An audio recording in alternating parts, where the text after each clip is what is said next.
y Enfoque Noticias.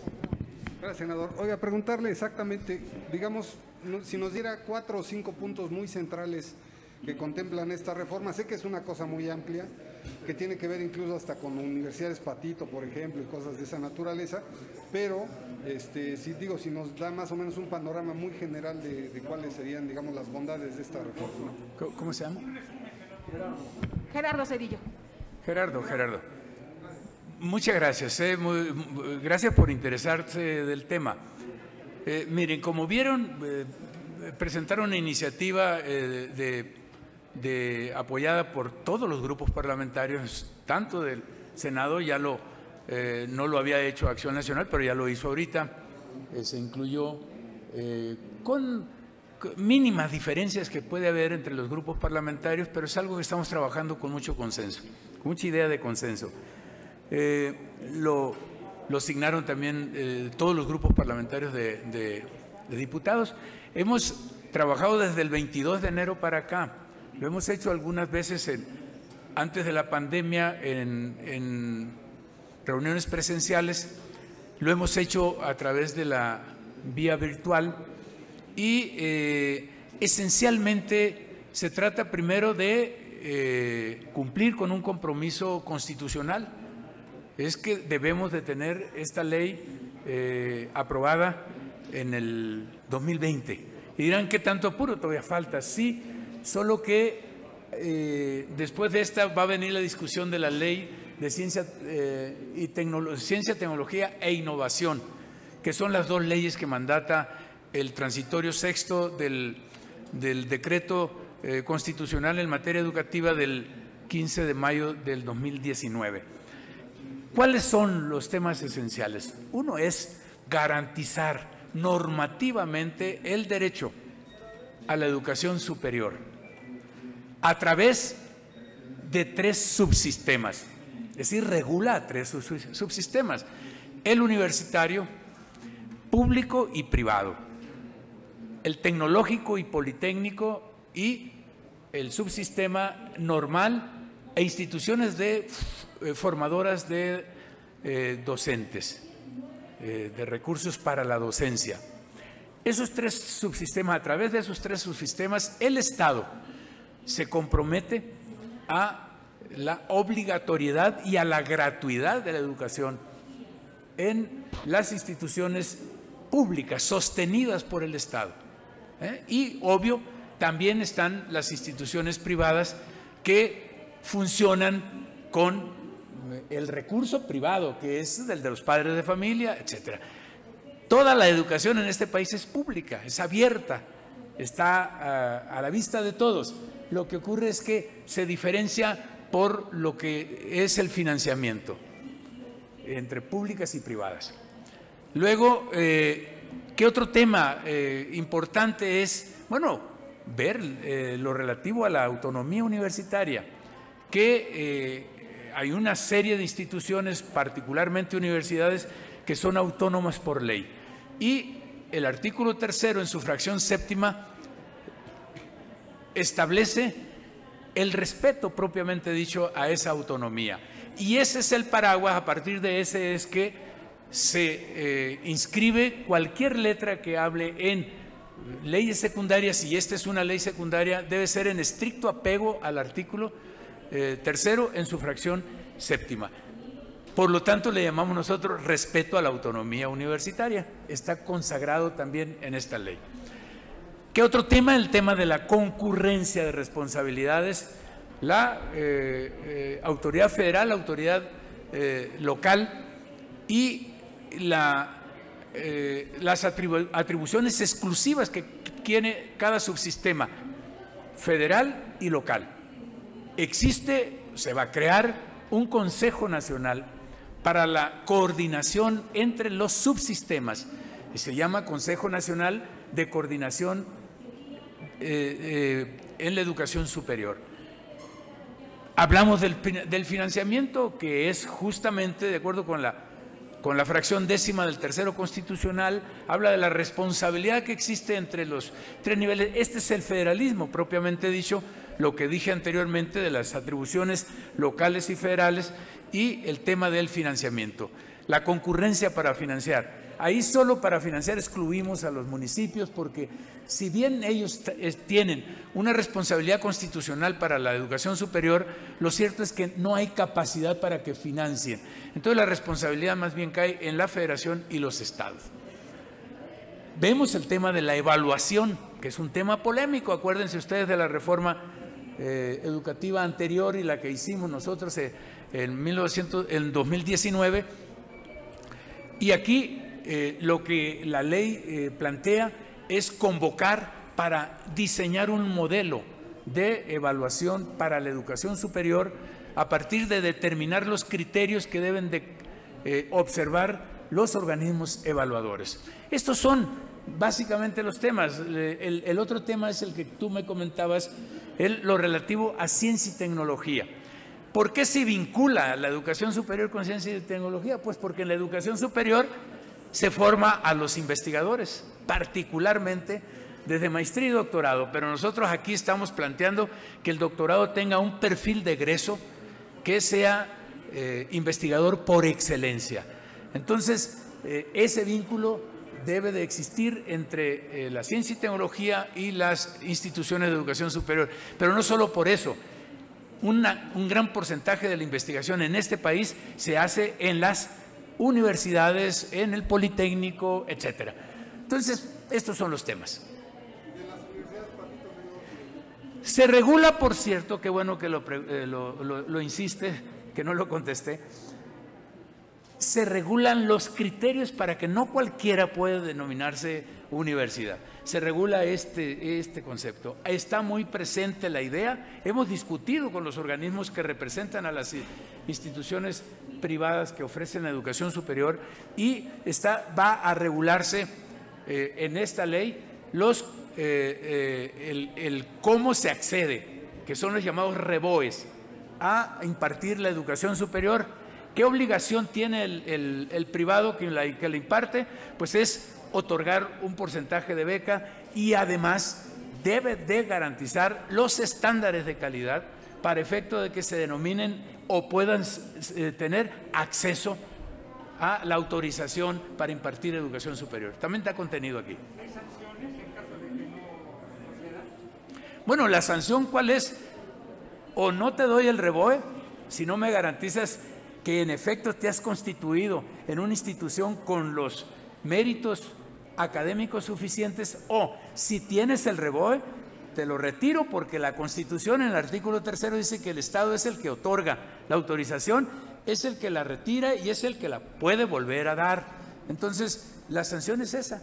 Si no tienes las garantías académicas, los estándares de calidad, entonces o no se te entrega el REBOE, que es la autorización, o se te retira. Gracias. Senador, le pregunta también Teresita Moreno del Universal. Teresita. Hola, ¿cómo Hola. están? Buenas tardes. Algunas preguntas muy puntuales. En el tema de la autonomía, usted menciona que se va a proteger la autonomía de las universidades. Durante el año pasado estuvimos viendo intentos de congresos locales de interferir precisamente en las legislaciones pues, de las universidades en los estados. ¿De qué manera se va a prevenir o se va a blindar a las universidades para evitar este tipo de intervenciones de los congresos y de los gobiernos estatales, en muchos casos de Morena? Ese es el primero. El segundo sería en el tema del financiamiento. Hay una queja extendida desde la NUYES y entre las universidades de pues, pedir estos presupuestos multianuales para las instituciones y también pues esta situación, ¿no? Ellos dicen, ¿cómo vamos a hacer que la educación superior sea gratuita y accesible para todos si no tenemos presupuesto ni para crecer? En el proyecto de presupuesto se le da apenitas por encima de la inflación este año. Entonces, ¿de qué manera se van a atacar estas dos situaciones? Gracias. Con gusto, Teresita. Primero, si interpretamos la fracción séptima, no debiera de haber ningún riesgo, ninguna amenaza a la autonomía universitaria. Y tenemos que precisarlo en la ley secundaria, pero solo precisarlo. Y sí lo estamos precisando. A ver, en lo que usted pregunta, el año pasado me parece que hubo en Nayarit, en Aguascalientes, en algunos otros lugares, el intento de los congresos estatales para modificar los términos de la autonomía o establecer criterios para el nombramiento de cierta autoridad, que es la fiscalizadora. Pero si ustedes recuerdan, la fracción séptima dice que las universidades, entre otras cosas de su libertad para planear académicamente a la institución, tienen el autogobierno a través de sus órganos de gobierno. Y el órgano de fiscalización también es parte de esos órganos de gobierno. Por lo tanto, es para que administres tus recursos y también para que los fiscalices. ¿De acuerdo? Luego, ¿qué le estamos planteando ahora? ¿Qué estamos planteando? Que este es un asunto del mayor consenso. Es que cada vez que hay un proceso de reforma en los estados, bueno, en general, lo puede ser también en la federación para el caso de las instituciones federales, que sería el caso de la UNAM, deberá primeramente respetarse el texto constitucional. Segundo, deberá turnarse previamente la intención de reforma a la universidad para que en la universidad, a través de los órganos de gobierno representativos de la institución, se haga una consulta respecto a lo que se pretende modificar. Y el Congreso deberá, el Congreso local o el Congreso que corresponda, deberá atender esa opinión de la institución, que deberá ser transmitida a través del órgano máximo. En la mayoría de los casos es el Consejo Universitario. Entonces sí está contenido ahora este tema.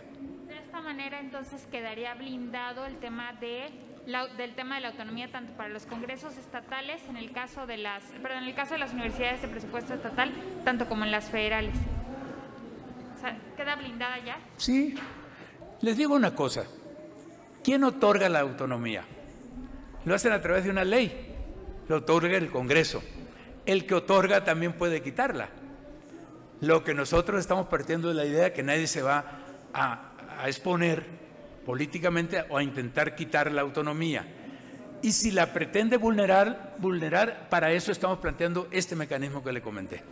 Deberá consultarse a la institución, pero no solo a la institución cupular, sino debe haber, y así dice, una consulta. Y el órgano de representación y de autoridad de la universidad deberá dar a conocer al Congreso los resultados de esa consulta. Y lo otro que me preguntó ya se me olvidó, no me habían de hacer muchas preguntas a la vez. Eran dos. La otra es en el tema del presupuesto, que de qué manera se va a fortalecer el presupuesto de las universidades, porque una de las quejas que se han expresado desde la NUY es cómo vamos a dar educación gratuita, obligatoria para todos, si no tenemos presupuesto para crecer. Sí, miren, este tema del presupuesto es un tema inacabado, ¿no? Tenemos el acuerdo todos de buscar una entrevista con el secretario de Hacienda en el marco de la discusión legislativa de la ley. La idea es que, en efecto, ya la Constitución establece que debe ser gratuita, pero, por ejemplo, las instituciones de educación superior cobran cuotas. Algunas, por lo menos es un porcentaje importante. Estamos hablando de 12, 15 mil millones de pesos del cobro de cuotas del total de las instituciones. Si la hacemos gratuita, tendrás el Estado que reponer ese recurso que cobran por cuotas, porque de lo contrario entrarían en quiebra las instituciones. Lo que estamos planteando nosotros es que, debido a los problemas de pandemia y demás, que se busque un transitorio que nos hable de la progresividad. Ni siquiera es gradualidad, es progresividad. Es decir, cómo se puede plantear ir quitando ese compromiso de pago de cuotas de los alumnos. Le pregunta ahora Elizabeth Robles, de Canal del Congreso. Isabel. Senador, buenas tardes. Buenas tardes. La pregunta ahora es, usted comentaba precisamente que ahorita esta iniciativa viene a abonar a las leyes secundarias de la reforma educativa, la Ley General de Educación Superior y la Ley de Ciencia y Tecnología. ¿Cómo van estas leyes? Digo, si ahorita escuchábamos en tribuna que ya, al menos en su iniciativa, hay un consenso por parte de los grupos parlamentarios. ¿Cómo van estas leyes? Y además, si se va a aprobar en este periodo o por el tema de la pandemia se va a retrasar hasta el siguiente periodo ordinario. No, suponemos que va, a ver, la primera parte es que no le entendí. La primera parte que me pregunta, ¿cuál es? ¿Cómo va el avance de estas leyes secundarias? Usted comentaba que al menos en esta iniciativa ya hay avance, pero en materia de las leyes secundarias, la General de Educación Superior y la Ley de Ciencia y Tecnología, ¿cómo van ya en comisiones? ¿Si van retrasados? ¿Va a salir en este periodo? Bueno, suponemos que debieran de concluirse antes de que termine el año 2020. Esta muy probablemente podamos aprobarla antes de que concluya septiembre, a efecto de dar lugar al proceso legislativo para la Ley de Ciencia y Tecnología, que tiene que venir una iniciativa. No sabemos si del Ejecutivo o se procesará en los grupos parlamentarios. Eso tendría que verse. Eso, por cierto, no corresponde a la Comisión de Educación, ese le corresponde a la Comisión de Ciencia y Tecnología. Está considerada en el decreto del 15 de mayo pasado porque pues también tiene un gran sentido educativo esta ley. Entonces, lo que no podría saber cuál es el avance que tiene la de Ciencia y Tecnología. Esta seguramente la vamos a concluir para septiembre, al cierre de septiembre. Correcto, gracias. Víctor Ballinas, de La Jornada. Ballinas. Senador, buenas tardes. Senador, le insisto en el financiamiento. ¿Se va a garantizar que todos los estudiantes tengan un lugar en las universidades y va a ser público? ¿O cuántos años le van a dar de progresividad? ¿20, 40, no sé? Porque hay leyes que desde hace décadas dice que van a recibir educación los estudiantes, pero no reciben porque no hay dinero, no hay recursos. Ahora se va a garantizar que esto ya sea un hecho, que los estudiantes accedan a todas las universidades. Bueno, en realidad, Ballina, lo que ocurre es que en esto sí estamos de acuerdo los diferentes legisladores, legisladoras, de que habremos de acordar algún criterio con la Secretaría de Hacienda a efecto de que ya se refleje en el presupuesto. Hay allí en el presupuesto un fondo que se creó el año pasado. Ese fondo deberá verse cómo crece y en qué medida abate este tema de las cuotas en las universidades. En otras palabras, para no sacarle la vuelta, el tema es de una progresividad a la baja, es decir, que vayan bajando hasta con tendencia a cero las cuotas en las escuelas. ¿Pero hay un plazo? ¿Cuántos años? ¿Un lustro? ¿Una década? No, tendríamos que verlo. Tendríamos que verlo y eso va a resultar de la entrevista que tengamos con el secretario de Hacienda. Hoy en la tarde tenemos una reunión con el secretario de Educación Pública y ahí vamos a ver, porque ya quedamos de que queremos una entrevista con el secretario de Hacienda y ahí vamos a sacar esa conclusión. Luego se las informo. Gracias. Carlos Guzmán, de CMX Noticias. Senador, ¿qué tal? Buenas tardes. Con relación al tema de la cuestión del presupuesto en la matutina, no sé si le pasaron la síntesis de lo que dijo el presidente en la mañana. Se habló con el secretario de Hacienda después de la conferencia matutina también, y el acuerdo está en que únicamente depende de ustedes que cambien la legislación para que se haga lo mismo que se hace con los organismos autónomos, que tengan presupuesto propio y que las universidades presenten su presupuesto y no haya cambios, salvo que se haga en el Senado. Hay la opción para que en este periodo se haga y de una vez por todas se acabe lo que decían los compañeros que me antecedieron la palabra, que se acabe la cuestión de que no tienen lugar el asunto de las cuotas, y una segunda, si me permite.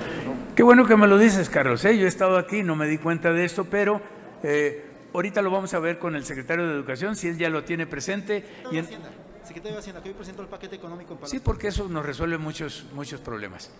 El tema central aquí es el financiamiento. ¿Se contempla hacerlo así como es la propuesta? De que sí. Sea como los órganos autónomos que tienen ellos la facultad de decir necesito tanto y no lo mueve nadie más que el Senado. Bueno. Si hay vamos esa disposición. Sí. ¿Sí? Sí.